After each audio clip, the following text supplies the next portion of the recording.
Selamat siang anak-anak. Kita bersyukur kepada Tuhan kalau kita masih boleh bertemu lagi di dalam pelajaran agama Kristen di pertemuan yang kedua. Sebelumnya saya ingin memberitahukan bahwa untuk semester ini ada satu perubahan perubahan dalam jadwal untuk pelajaran agama Kristen. Jadi sekolah ada sedikit mereschedule dari yang sebelumnya kita biasa bertemu hari Jumat, tetapi untuk pertemuan kedua dan mungkin pertemuan-pertemuan berikutnya, kita untuk kelas 10, 11, dan 12 kita akan bertemu setiap hari Kamis melalui video rekaman yang saya buat seperti ini. Ya, jadi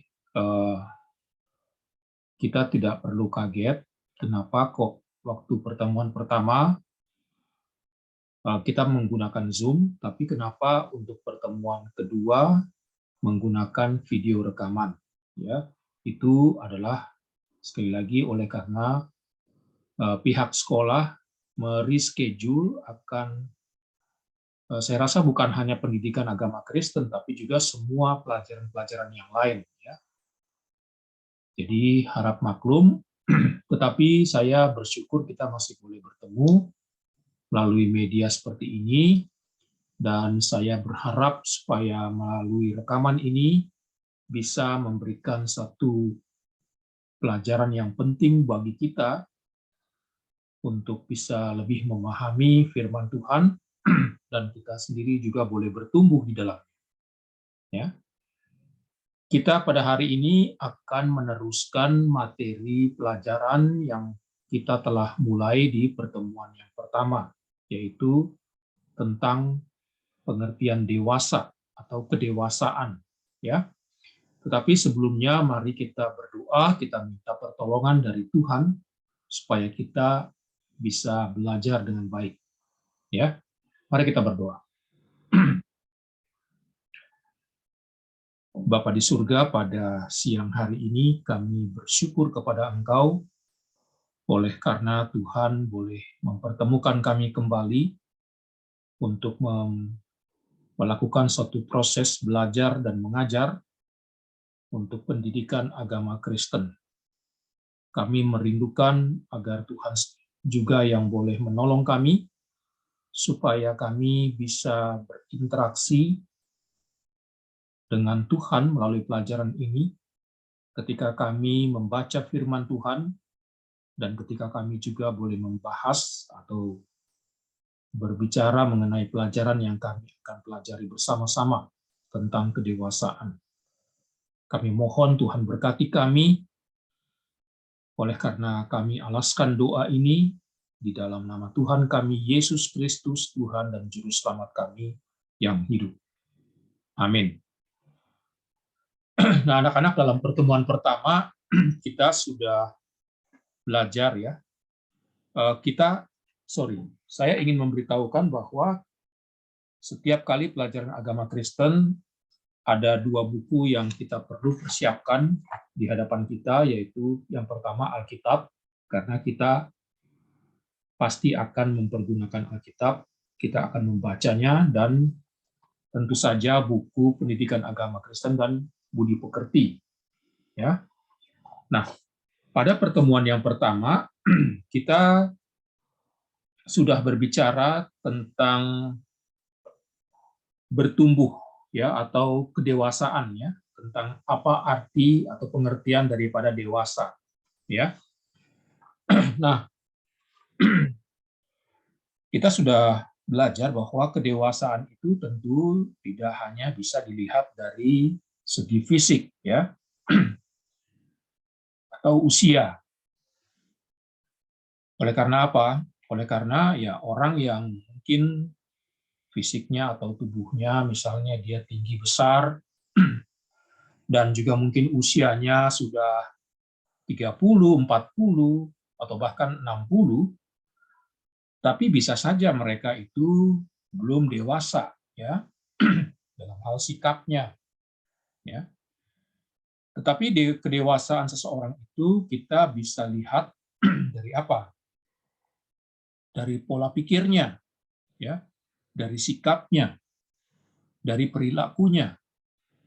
Maka tidak heran ada anak-anak atau orang yang mungkin masih remaja ya, itu sudah menunjukkan sikap-sikap seperti orang dewasa ya, oleh karena dia mempunyai pemikiran yang baik ya, bijak orangnya, juga sikapnya sopan misalnya ya, sopan santun, lalu dia juga perilakunya baik. Nah, orang-orang ini yang mungkin masih remaja atau mungkin juga anak-anak tapi sudah menunjukkan sikap seperti seorang yang dewasa. Jadi sekali lagi, sebagai review dari pelajaran yang sudah kita pelajari pertemuan pertama, kedewasaan seseorang itu kita bisa lihat dari apa? Pemikirannya, pertama. Yang kedua dari sikapnya, dan yang ketiga dari perilakunya. Selain itu, kedewasaan seseorang juga kita bisa lihat dari apa? Dari pengendalian emosi atau penguasaan diri. Ya. Nah, kitab Amsal pasal 12 ayat 16 itu dikatakan atau ditulis, bodohlah yang menyatakan sakit hatinya seketika itu juga, tetapi bijak yang mengabaikan cemooh. Jadi kalau kita melihat ya, mungkin ada orang-orang yang gampang terpancing emosi, ya, sedikit-sedikit marah, gitu ya. Nah, orang-orang yang seperti ini, kitab Amsal menuliskan bahwa ya bodoh gitu ya kalau kita mudah untuk menyatakan sakit hati kita. Mungkin orang-orang yang gampang tersinggung misalnya ya, langsung dia marah. Ya. Tapi kalau misalnya kita ada orang yang mencemooh kita, ya nggak usah dimasukkan ke hati, ya anggaplah angin lalu ya.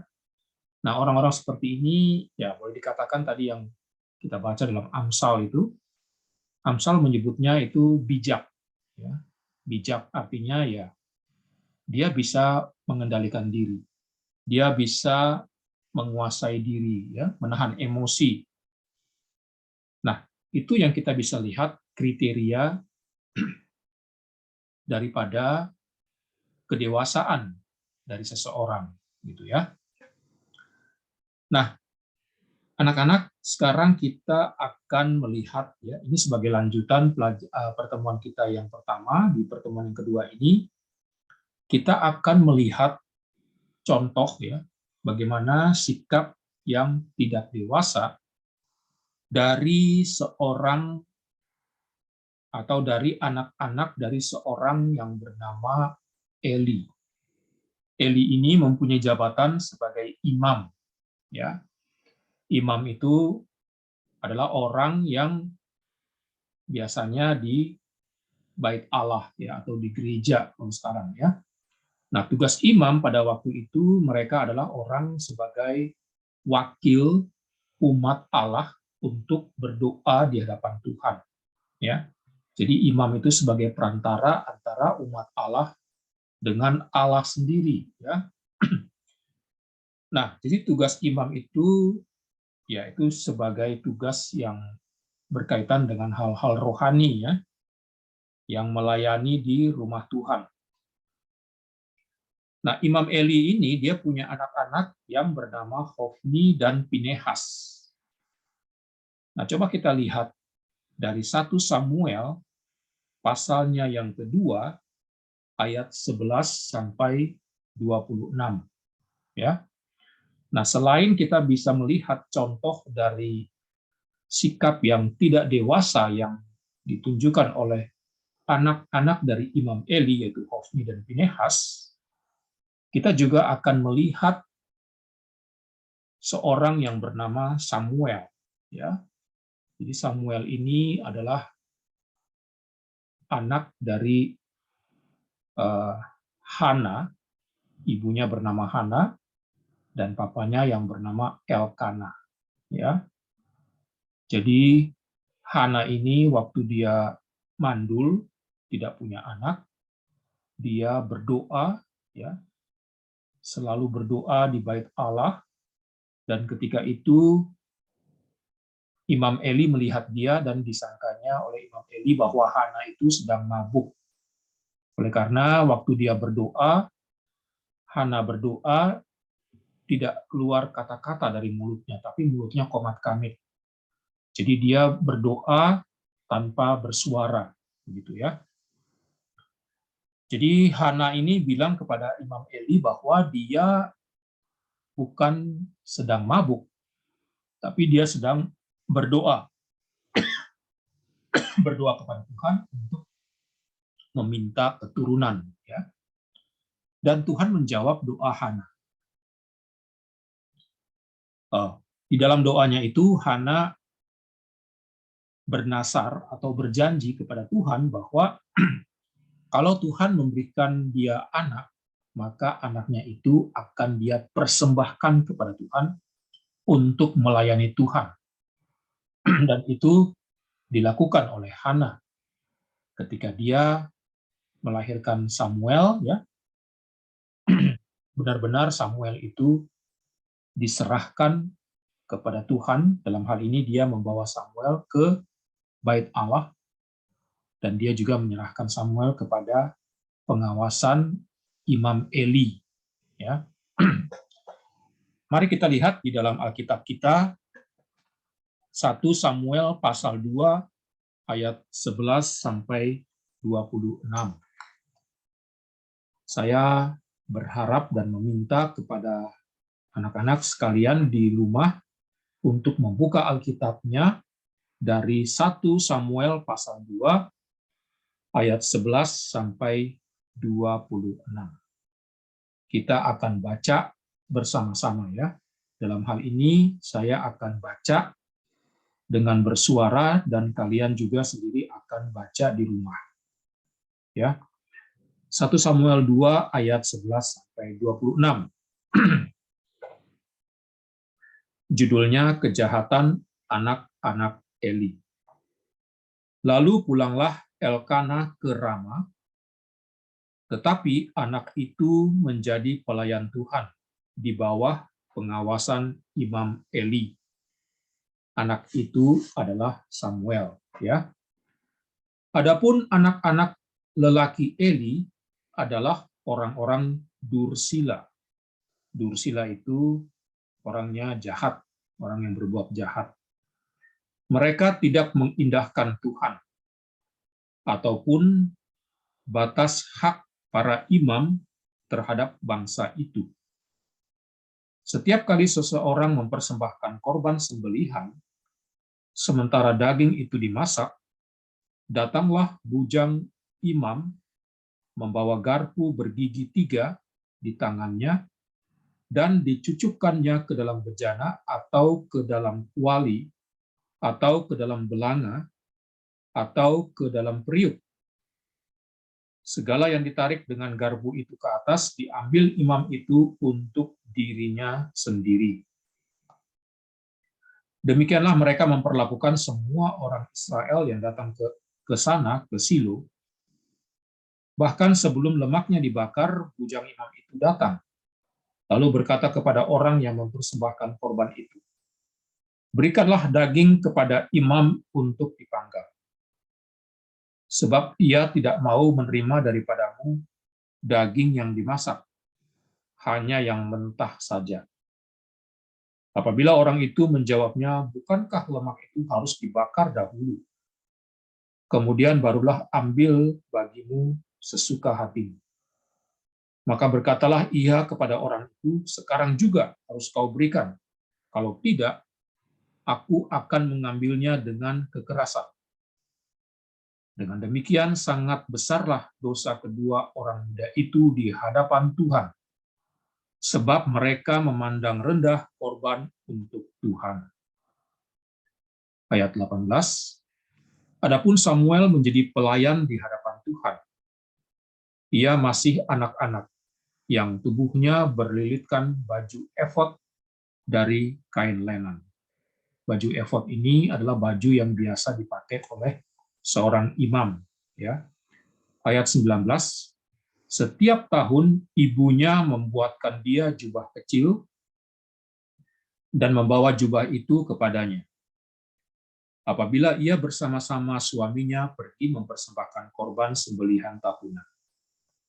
Lalu Eli memberkati Elkana dan istrinya, katanya, Tuhan kiranya memberikan keturunan kepadamu dari perempuan ini, pengganti yang telah diserahkannya kepada Tuhan. Sesudah itu pulanglah mereka ke tempat kediamannya. Dan Tuhan mengindahkan Hana, sehingga dia mengandung dan melahirkan 3 anak laki-laki dan 2 anak perempuan lagi. Sementara itu, makin besarlah Samuel yang muda itu di hadapan Tuhan. Eli telah sangat tua apabila didengarnya segala sesuatu yang dilakukan anak-anaknya terhadap semua orang Israel, dan bahwa mereka itu tidur dengan perempuan-perempuan yang melayani di depan pintu kemah pertemuan, berkatalah ia kepada mereka, "Mengapa kamu melakukan hal-hal yang begitu, sehingga kudengar dari segenap bangsa ini tentang perbuatan-perbuatan yang jahat itu? Janganlah begitu, anak-anakku. Bukan kabar baik yang kudengar itu bahwa kamu menyebabkan umat Tuhan melakukan pelanggaran. Jika seseorang berdosa terhadap seorang yang lain, maka Allah yang akan mengadili. Tetapi jika seseorang berdosa terhadap Tuhan, siapakah yang menjadi perantara baginya?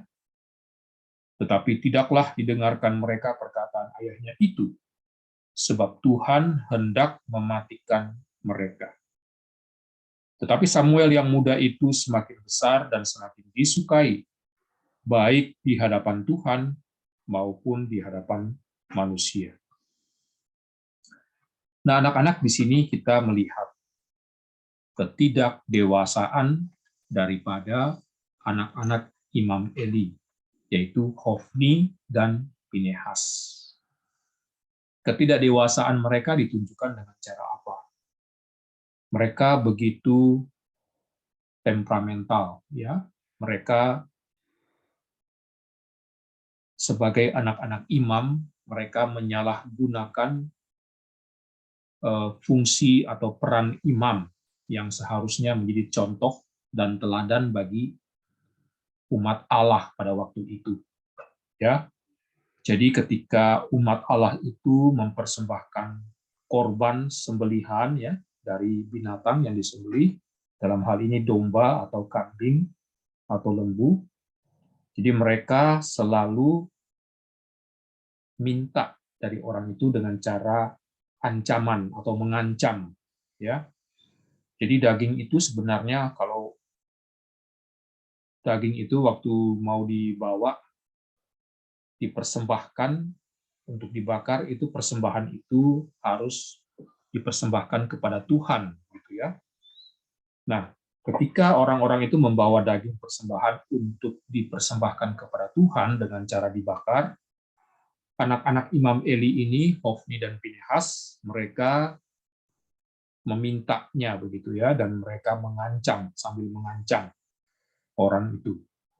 Mau tidak mau ya, orang-orang yang mempersembahkan daging itu, mereka tidak jadi membakar daging sebagai korban, tapi mereka serahkan kepada Hofni dan Pinehas.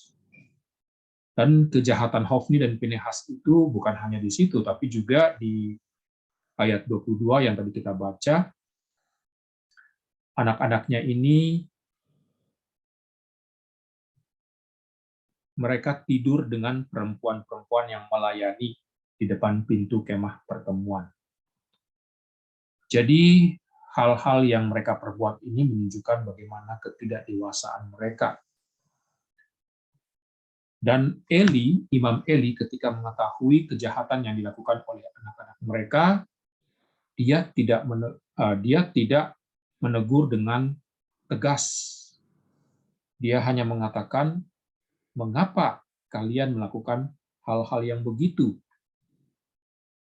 Jadi Imam Eli tidak tegas melakukan dalam hal mendidik anak-anaknya. Nah, dan juga dikatakan bahwa anak-anaknya itu tidak mendengarkan apa yang dikatakan oleh ayah mereka, yaitu Imam Eli. Nah, anak-anak selain di samping kejahatan atau ketidakdewasaan daripada Hofni dan Pinehas, yaitu anak-anak Imam Eli, di bacaan ini juga kita melihat pertumbuhan atau kedewasaan dari seorang yang bernama Samuel, ya, yang dipersembahkan oleh ibunya Hana kepada Tuhan untuk melayani Tuhan, ya. Coba kita lihat di ayatnya yang ke-18 tadi, ya. Di situ ditulis, adapun Samuel menjadi pelayan di hadapan Tuhan. Ia masih anak-anak yang tubuhnya berlilitkan baju efod dari kain lenan. Jadi dari sejak Samuel masih anak-anak, dia sudah menjadi pelayan Tuhan. Ya. Lalu kita lihat lagi di ayat 21, 21b. Ya. Sementara itu, makin besarlah Samuel yang muda itu di hadapan Tuhan. Jadi ada progres pertumbuhan Samuel, ya, dia yang tadinya anak-anak, sekarang dia sudah makin besar, dan dikatakan Samuel yang muda. Mungkin dia sudah menjadi pemuda, ya, makin besar di hadapan Tuhan. Lalu kita lihat lagi ayat 26.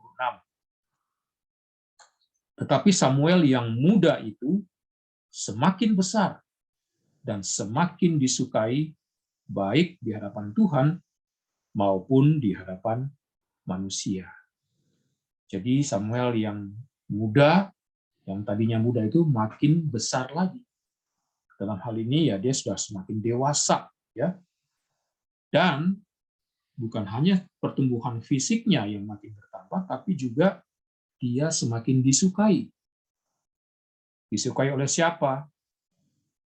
Oleh Tuhan dan juga manusia. Ya. Kalau sampai dikatakan bahwa Samuel itu makin disukai di hadapan manusia, berarti dia mempunyai perilaku yang baik tentunya, ya, perilaku yang mungkin sopan, ya, dan juga bijak begitu, sehingga dia di hadapan manusia disukai. Apalagi di hadapan Tuhan. Nah, tentunya dia melakukan hal-hal yang pasti menyenangkan hati Tuhan, maka disukai oleh Tuhan. Nah, ini bertolak belakang sekali dengan Hofni dan Pinehas, gitu ya. Jadi Hofni dan Pinehas tidak menghormati Tuhan, apa yang mereka lakukan itu jahat di mata Tuhan. Sebaliknya, Samuel melakukan apa yang menyenangkan hati Tuhan, sehingga dia disukai di hadapan Tuhan. Nah, anak-anak kita melihat, ya, progres pertumbuhan Samuel, ya. Coba kita buka lagi di dalam 1 Samuel pasal 3 ayatnya yang ke-19. Ini satu poin yang penting yang kita perlu perhatikan, ya. 1 Samuel pasal 3 ayat 19 saya bacakan. Dan Samuel makin besar dan Tuhan menyertai dia. Dan tidak ada satupun dari firman-Nya itu yang dibiarkannya gugur, ya. Jadi Samuel ini bukan hanya dia bertumbuh makin besar, tapi ditulis bahwa Tuhan menyertai Samuel. Dan tidak ada satupun dari firman Tuhan itu yang dibiarkannya gugur.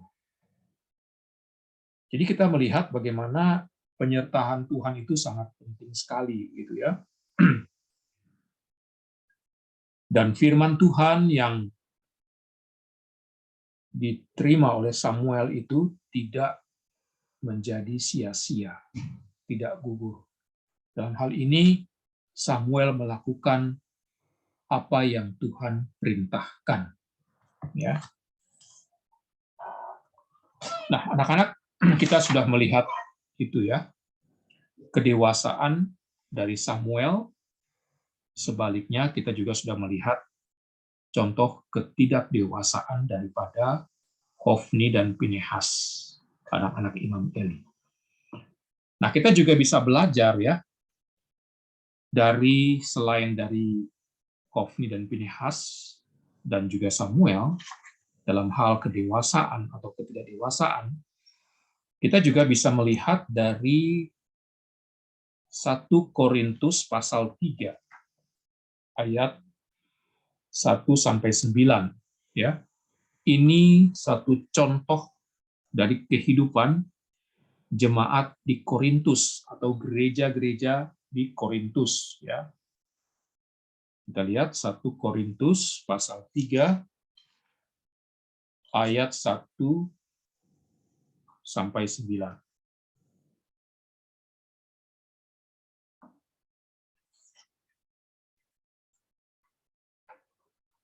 Semuanya buka Alkitab 1 Korintus pasal 3 ayat 1-9. Kita baca ya Alkitab ini. Saya akan bacakan dan kalian juga membacanya dari rumah. Perselisihan. Dan aku, saudara-saudara, pada waktu itu tidak dapat berbicara dengan kamu seperti dengan manusia rohani, tetapi hanya dengan manusia duniawi yang belum dewasa dalam Kristus. Susulah yang kuberikan kepadamu bukanlah makanan keras, sebab kamu belum dapat menerimanya, dan sekarang pun kamu belum dapat menerimanya, karena kamu masih manusia duniawi. Sebab jika di antara kamu ada iri hati dan perselisihan, bukankah hal itu menunjukkan bahwa kamu manusia duniawi dan bahwa kamu hidup secara manusiawi? Karena jika yang seorang berkata, aku dari golongan Paulus, dan yang lain berkata, aku dari golongan Apolos, bukankah hal itu menunjukkan bahwa kamu manusia duniawi yang bukan rohani? Jadi, apakah Apolos, apakah Paulus, pelayan-pelayan Tuhan yang olehnya kamu menjadi percaya, masing-masing menurut jalan yang diberikan Tuhan kepadanya. Aku menanam, Apolos menyiram, tetapi Allah yang memberi pertumbuhan. Karena itu yang penting bukanlah yang menanam atau yang menyiram, melainkan Allah yang memberi pertumbuhan. Baik yang menanam maupun yang menyiram adalah sama, dan masing-masing akan menerima upahnya sesuai dengan pekerjaannya sendiri. Karena kami adalah kawan sekerja Allah, kamu adalah ladang Allah, bangunan Allah. Dari contoh yang kita baca di 1 Korintus pasal 3, ya, jadi perselisihan yang terjadi di Korintus itu menunjukkan kalau jemaat itu mereka belum dewasa, ya, mereka belum dewasa.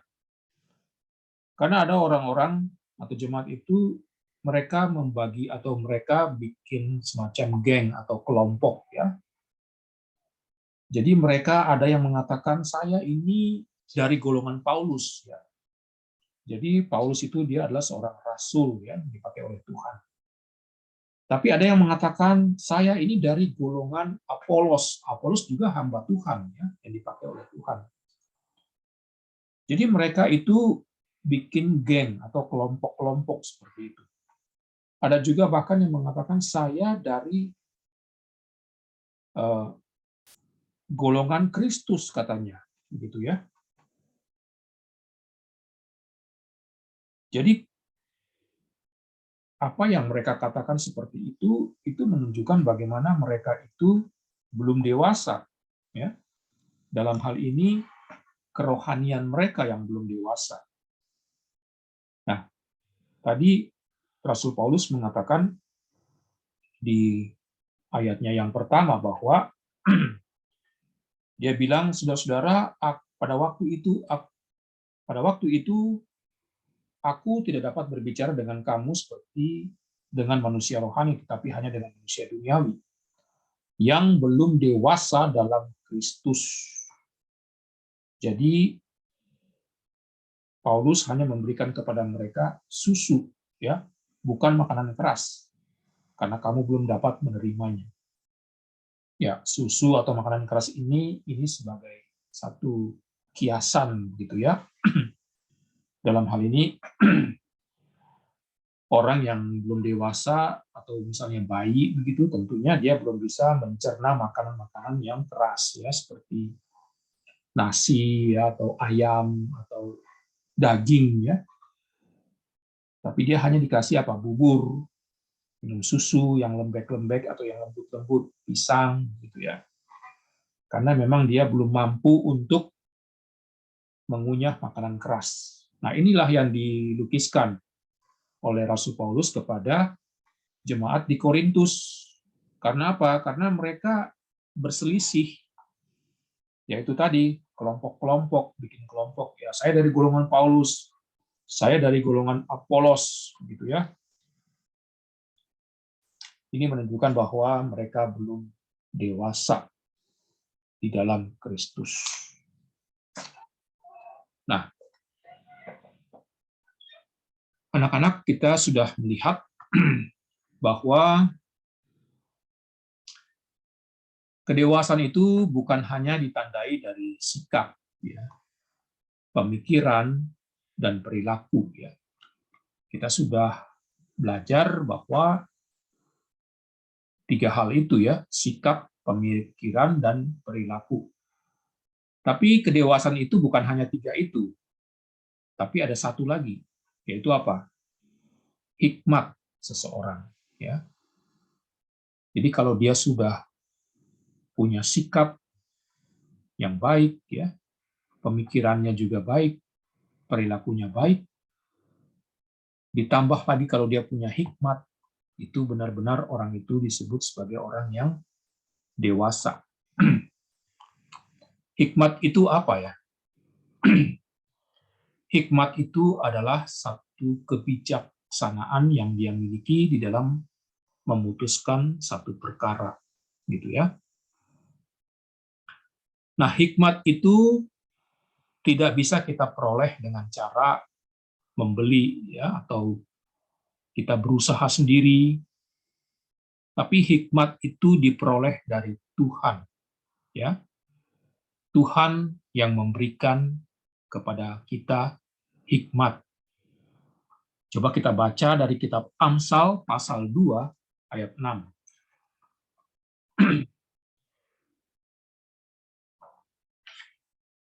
Amsal pasal 2 ayat 6.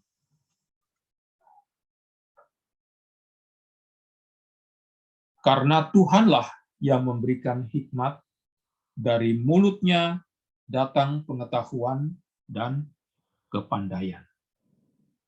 Saya ulangi, Amsal 2 ayat 6. Karena Tuhanlah yang memberikan hikmat, dari mulutnya datang pengetahuan dan kepandaian. Jadi, dari mana kita bisa memperoleh hikmat? Yaitu dari Tuhan. Tuhan yang memberikan hikmat.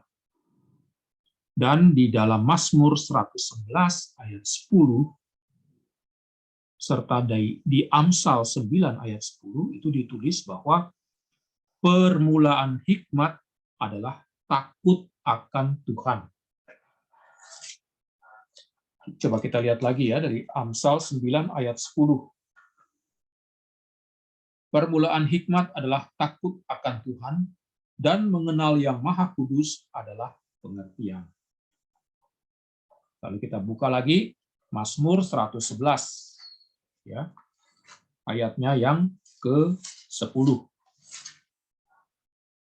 Mazmur 111 ayat 10. Permulaan hikmat adalah takut akan Tuhan. Semua orang yang melakukannya berakal budi yang baik. Puji-pujian kepadanya tetap untuk selama-lamanya. Nah, anak-anak, jadi kita bisa lihat bahwa hikmat itu, untuk memperoleh hikmat, itu kita tidak bisa berusaha sendiri. Kita tidak bisa beli hikmat, ya. Tapi hikmat itu diberikan oleh Tuhan.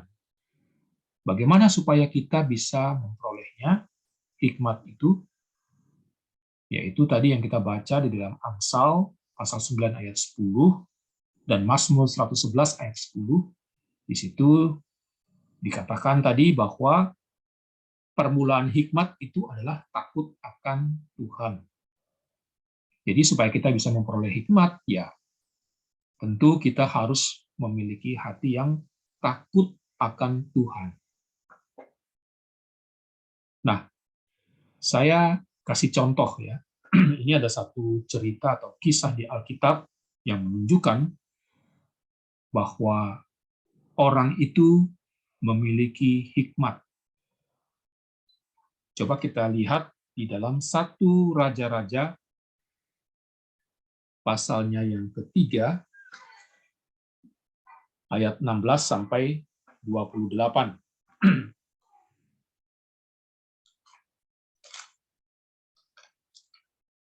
1 Raja-Raja pasal 3 ayat 16 sampai 28.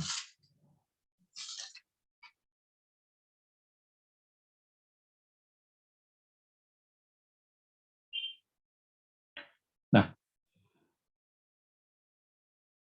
saya bacakan, kita semua di rumah melihat masing-masing di Alkitabnya ya. Hikmat Salomo pada waktu memberi keputusan. Pada waktu itu masuklah 2 orang perempuan sundal menghadap raja, lalu mereka berdiri di depannya. Kata perempuan yang satu, "Ya tuanku, aku dan perempuan ini diam dalam satu rumah. Dan aku melahirkan anak pada waktu dia ada di rumah itu. Kemudian pada hari ketiga sesudah aku, perempuan ini pun melahirkan anak. Kami sendirian, tidak ada orang luar bersama-sama kami dalam rumah. Hanya kami berdua saja dalam rumah.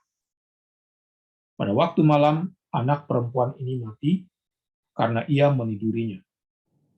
Pada waktu tengah malam ia bangun, lalu mengambil anakku dari sampingku. Sementara hambamu ini tidur, dibaringkannya anakku itu di pangkuannya, sedang anaknya yang mati itu dibaringkannya di pangkuanku. Ketika aku bangun pada waktu pagi untuk menyusui anakku, tampaklah anak itu sudah mati. Tetapi ketika aku mengamati dia pada waktu pagi itu, tampaklah bukan dia anak yang kulahirkan. Kata perempuan yang lain itu, bukan, anakkulah yang hidup, dan anakmulah yang mati. Tetapi perempuan yang pertama berkata pula, bukan, anakmulah yang mati, dan anakkulah yang hidup. Begitulah mereka bertengkar di depan raja. Lalu berkatalah raja, yang seorang berkata, anakkulah yang hidup ini, dan anakmulah yang mati. Yang lain berkata, bukan, anakmulah yang mati, dan anakkulah yang hidup. Sesudah itu raja berkata, ambilkan aku pedang. Lalu dibawalah pedang ke depan raja. Kata raja, penggalah anak yang hidup itu menjadi 2, dan berikanlah setengah kepada yang satu, dan yang setengah lagi kepada yang lain. Maka kata perempuan yang empunya anak yang hidup itu kepada raja, sebab timbullah belas kasihannya terhadap anak itu. Katanya, ya tuanku, berikanlah kepadanya bayi yang hidup itu. Janganlah sekali-kali membunuh dia. Tetapi yang lain itu berkata, supaya jangan untukku atau untukmu penggalah. Tetapi raja menjawab, katanya, berikanlah kepadanya bayi yang hidup itu. Jangan sekali-kali membunuh dia. Dia itulah ibunya. Ketika seluruh orang Israel mendengar keputusan hukum yang diberikan raja, maka takutlah mereka kepada raja, sebab mereka melihat bahwa hikmat daripada Allah ada dalam hatinya untuk melakukan keadilan. Nah, anak-anak, saya ingin memberikan tugas kepada kita dari apa yang sudah saya baca tadi ya. Dari 1 Raja-Raja pasal 1 Raja-Raja pasal 3 ayat 16 sampai 28. Kalian coba baca lagi bagian ini Lalu kalian coba tulis ya, kenapa atau bagaimana sampai Raja Salomo itu bisa memutuskan bahwa yang punya anak atau yang mempunyai bayi itu adalah ibu yang mengatakan bahwa ya Tuanku, berikanlah kepadanya bayi yang hidup itu. Jangan sekali-kali membunuh dia. Jadi ini ada dua orang ibu ya. Waktu si raja ingin membelah bayi itu menjadi dua, tadinya kan dua ibu ini mereka berebutan ya. Mereka masing-masing mengklaim bahwa ini anak saya, anak kamu yang mati.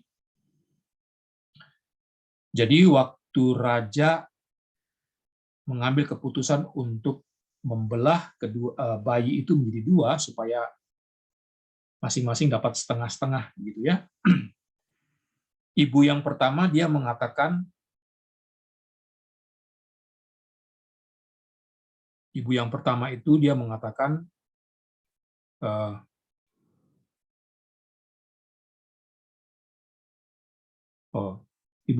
mengatakan ya Tuanku, berikanlah kepadanya, maksudnya kepada perempuan yang kedua itu, bayi yang hidup itu. Jangan sekali-kali membunuh dia. Tetapi yang perempuan yang kedua, dia mengatakan kepada raja, supaya jangan untukku ataupun untukmu penggalah. Gitu ya. Nah, akhirnya raja memberikan bayi itu kepada perempuan yang pertama, ya, yang mengatakan jangan memenggal atau membunuh dia. Nah, itu pertanyaannya, kenapa sampai raja mengatakan bahwa bayi ini berikanlah kepada ibu yang mengatakan jangan sekali-kali membunuh dia. Nah, itu tugas kalian ya. Nanti coba tulis di Google Classroom, maksudnya di Google Work Class ya, Classwork maksudnya, supaya saya bisa menilai. Ya. Kalian juga bisa tulis di selembar kertas, lalu difoto dan di-attach, dilampirkan di Google Classwork. Ya. Jadi pelajaran kita sampai di sini. Saya ulangi sekali lagi, jadi kedewasaan seseorang itu kita bisa melihat dari sikap, juga kita bisa lihat dari pemikirannya, juga kita bisa melihat dari perilakunya, dan yang paling penting adalah kita bisa melihat apakah dia itu berhikmat atau tidak. Ya, kalau kita memiliki semua ini, jelas itu menunjukkan bahwa kita adalah seorang yang dewasa. Ya. Nah, selain tugas yang tadi, saya akan berikan tugas lagi yang lain. Kalian bisa menilai sendiri. Kalian tulis apakah saya sudah dewasa atau belum, ya, dari apa yang sudah kita pelajari tadi. Nanti saya juga tetap akan tulis di Google Classroom ya untuk tugas kita ini. Sampai di sini pelajaran kita. Saya ingin mengajak kita untuk berdoa, kita bersyukur kepada Tuhan. Mari kita berdoa. Bapa di surga, terima kasih kalau kami sudah boleh belajar tentang hal kedewasaan.